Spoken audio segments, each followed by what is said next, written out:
Maintenant encore, oracle du Seigneur, revenez à moi de tout votre cœur, dans le jeûne, les larmes et le deuil. Déchirez vos cœurs et non vos vêtements, et revenez au Seigneur votre Dieu. C'est du prophète Joël, chapitre 2, versets 12 et 13. Frères et sœurs, en ce début du carême, la parole de Dieu ne commence pas par une exigence extérieure, mais par un appel intérieur. Reviens au Seigneur de tout ton cœur. Le carême n'est pas d'abord une question de pratique, de privation ou d'effort visible. Il est avant tout une rencontre. Dieu qui appelle l'homme et l'homme qui accepte de revenir vers Dieu. Le prophète Joël nous transmet une parole qui est encore actuelle. Dieu ne dit pas corrige-toi d'abord, puis viens à moi, mais reviens, et c'est moi qui ferai le reste. La conversion est avant tout un mouvement du cœur vers Dieu rendu possible par la grâce. Autrement dit, si Dieu nous appelle à revenir, c'est déjà parce qu'il nous donne la force de répondre. Dans notre vie d'étudiant, dont nous avons l'expérience ici à Lomé, d'enseignants, de travailleurs, nous pouvons être dispersés.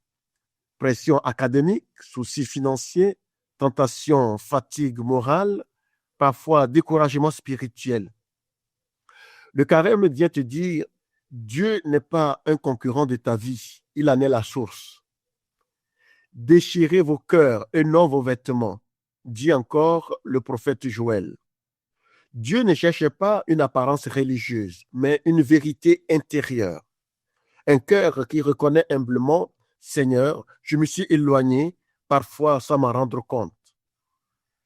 La conversion est une œuvre de toute la vie, mais elle connaît des temps privilégiés et le carême en est un par excellence. C'est un temps où Dieu frappe à la porte du cœur avec délicatesse.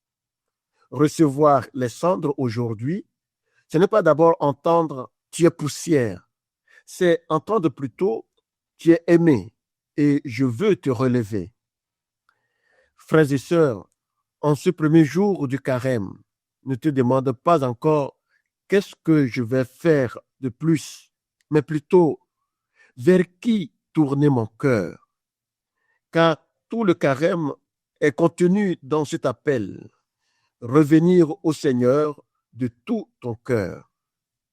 Alors que Dieu vous bénisse et vous accorde un excellent temps de carême fructueux pour vous et pour tous ceux qui vous entourent.